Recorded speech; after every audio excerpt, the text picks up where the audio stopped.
Welcome to Crash Test Hockey, where I talk all things NHL. As you can tell, I'm shooting from out of the studio today, doing it a la Kevin Weeks. So I hope you appreciate the wilderness in this backyard. Now, Leafs being my favorite team, I just had to talk about the Matt Murray trade. And to be honest, when I first heard about it weeks ago, I wasn't excited, to say the least. I mean, this guy has had health issues, a concussion history. He's barely played the past few seasons, not to mention, it doesn't seem like he's been that good. So, why would the Leafs even be sniffing around this guy? Why don't they just pay Campbell already? I mean, what does he want? $5-6 million seems a little bit rich, though, right? I mean, who else is out there? Darcy Kemper. He's probably going to get a 4 or 5 year contract as well, around the same price. I heard Washington is in on him. Edmonton seems like a foregone conclusion for Campbell at this point.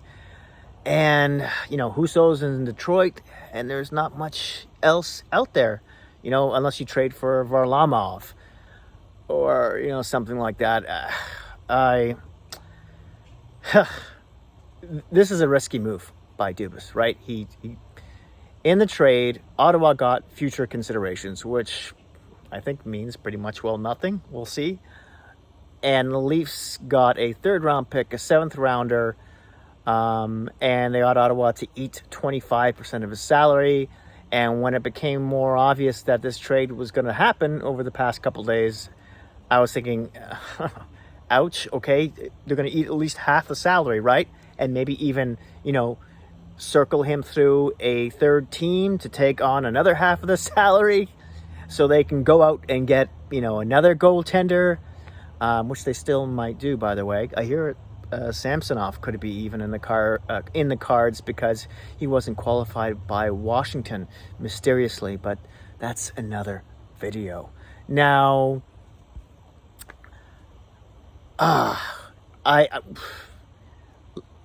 when I first spoke about this with a fellow hockey nut / family member,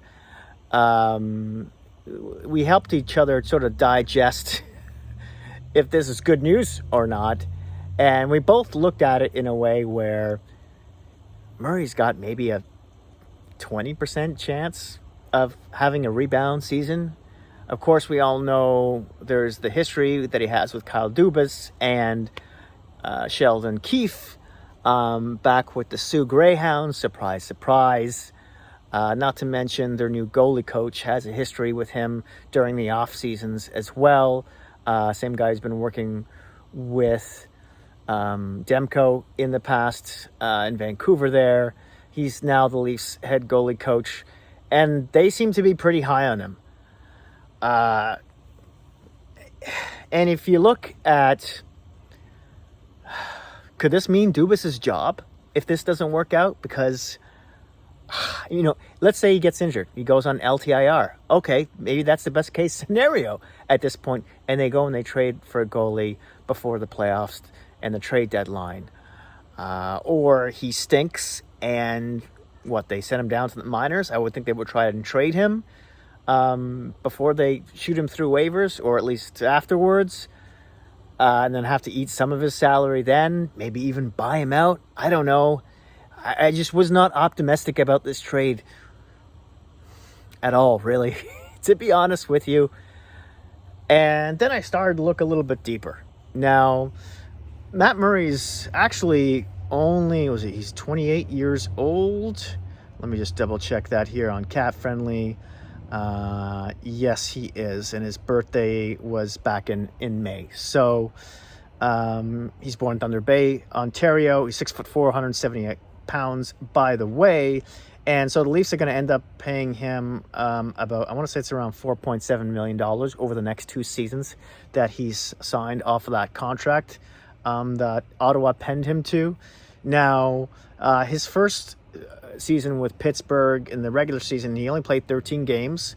Then went on that run with the Cup, played 21 games with a .923 save percentage. Second season, He played 49 games, a 9.23 save percentage. In 11 playoff games, had a 9.37 save percentage. Then in his third season, played 49 games, had an off year, 907. Then in 12 playoff games, didn't fare much better with a 908. Then the season following that, now we're talking 2018-19, he played the most games he's ever played in 50, with a 919 save percentage. And then 4 playoff games had a 906. And then in his final season with the Penguins, in 38 games, had an 899 save percentage. And then in 3 playoff games, which I believe when they were eliminated against Montreal, if I'm not mistaken, he had a 914. Not too bad, but not good enough, seeing as who was at the other end of the ice in Carey Price. Now, his first season in Ottawa, only played 27 games with an 893 save percentage. Of course, there's no playoffs there. And then last season, he continued on with his injuries, only played 20 games, and had a 906 save percentage. Not too bad. But when I look deeper into it, if you don't include that one of his last games, I want to say against the Coyotes of all teams, he got blown out where Arizona scored like 8 goals. Otherwise, he could have had a 911 save percentage. And then I started digging a little deeper, and I was looking at his goals saved above goals saved above expected. Say that 5 times fast.